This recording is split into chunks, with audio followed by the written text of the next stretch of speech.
नमस्ते भारत। विनेश फोगाट वो महिला जिनका नाम आज भारत के बच्चा बच्चा जानता है, वो महिला जिन्होंने भारत का मान सम्मान बढ़ाया है, वो महिला जिनकी चर्चा सिर्फ भारत में नहीं पूरे विश्व में हो रही है। और उनकी चर्चा हो भी क्यों ना, इन्होंने अपने काबिलियत के दम पर यह चर्चा पा रही है। इनकी काबिलियत पर कोई शक कर ही नहीं सकता है, क्योंकि इन्होंने ओलंपिक्स में जाकर दुनिया की नंबर 1 जापानी रेसलर यू सुसाकी को क्वार्टर फाइनल में हराई और फिर सेमीफाइनल में क्यूबा को 5-0 से हराकर इन्होंने फाइनल में अपना जगह बना लिया। तो ऐसे व्यक्तियों का नाम भला क्यों ना हो। विनेश फोगाट ने अपनी जिंदगी में तमाम उपलब्धियों को हासिल की, लेकिन कहते हैं ना कि गंदी राजनीति के चक्कर में हर कोई अंधा हो ही जाता है। क्योंकि विनेश फोगाट ने पॉलिटिक्स ज्वाइन कर ली है, वो भी कांग्रेस पार्टी से। हाँ, आप सही सुन रहे हैं, वो महिला जो देश का मान सम्मान बढ़ा रही थी आज कांग्रेस में जाकर मिल गई। विनेश फोगाट बहुत अच्छी है और ये बहुत उपलब्धियां हासिल करेगी और समाज में बहुत सुधार भी करेगी और खासकर खिलाड़ियों के लिए भी ये बहुत काम करेगी।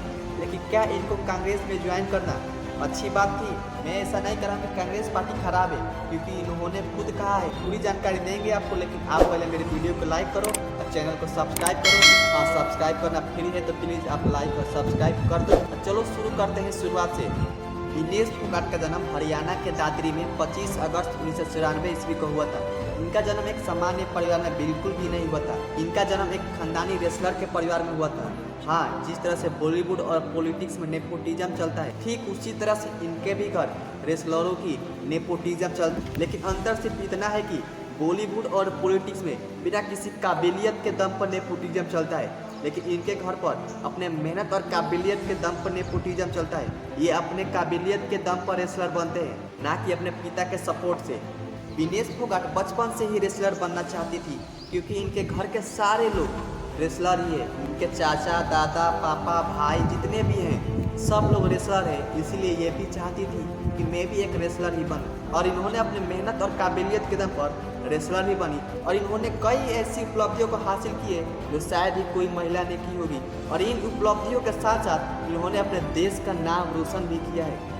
विनेश फोगाट की शादी 13 दिसंबर 2018 को सोम्बी राठी से होती है। सोम्बी राठी जो खुद एक नेशनल लेवल का रेसलर है। विनेश फोगाट ने अपने काबिलियत का परचम ओलंपिक्स में तब लहराया जब दुनिया की नंबर 1 रेसलर, जो लगातार 80 पारियों में एक बार भी हार का मजा नहीं चखी थी, उसको विनेश फोगाट ने हराकर अपना नाम का परचम लहरा दिया। और किसी भी रेसलर को हराना कोई आम बात नहीं है, लेकिन लगातार 80 पारियों में जीत हासिल करने वाली यू सुसाकी को विनेश फोगाट ने हरा दिया। ये कोई ऑर्डिनरी बात नहीं है। और इस हार की वजह से आप विनेश फोगाट की काबिलियत का अंदाज़ा लगा सकते हैं। उनमें कितनी काबिलियत है, वो क्या से क्या कर सकती है। काबिलियत और उपलब्धियों को हासिल करने वाले विनेश फोगाट आज तक कभी चैन से रह नहीं पाई। ये कभी फार्मर प्रोटेस्ट में भाग लेती है, तो कभी खिलाड़ियों के साथ हुए अन्याय को न्याय दिलाने के साथ खड़ी रहती है। इतनी समस्याएं और आंदोलन करने के पश्चात इन्होंने राजनीति ज्वाइन कर ली और इन्होंने कांग्रेस पार्टी का ज्वाइन किया। और कांग्रेस पार्टी में ज्वाइन करते समय इन्होंने ये बोला कि मैं उस पार्टी में जा रही हूँ जहाँ पर महिलाओं को इज्जत दिया जाता है, जहाँ पर महिलाएं सुरक्षित है।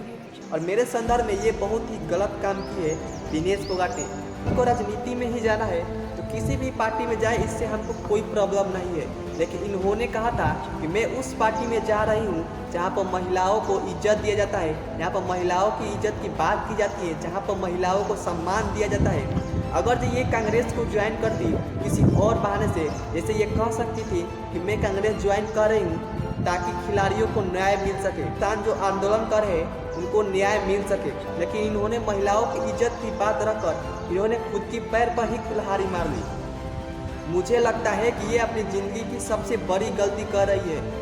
पता है क्यों? क्योंकि कांग्रेस के से बहुत सारे महिला मंत्री हैं जिन्होंने कांग्रेस को छोड़ा है और उस पर आरोप लगाया है मेरे साथ बदतमीजी होती है और मुझे इज्जत नहीं मिलता है, इसलिए कांग्रेस को छोड़ देती है। लेकिन विनेश फोगाट ने उसी कांग्रेस को ज्वाइन किया और ये भी कहा कि मैं उस पार्टी में जा रही हूँ जहाँ पर महिलाओं को इज्जत मिलता है। मैं विनेश फोगाट से पूछना चाहता हूँ कि अगर जो उनको कोई राजनीतिक पार्टी ज्वाइन करनी थी, कोई और पार्टी क्यों नहीं ज्वाइन की? अगर जो उनको कांग्रेस ही ज्वाइन करनी थी तो कोई और बहाना दे देती।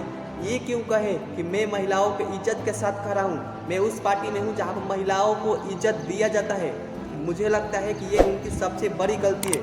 लेकिन आपको क्या लगता है कमेंट में ज़रूर बताएं और मिलते हैं आपको अगली वीडियो में। तब तक के लिए राधे राधे।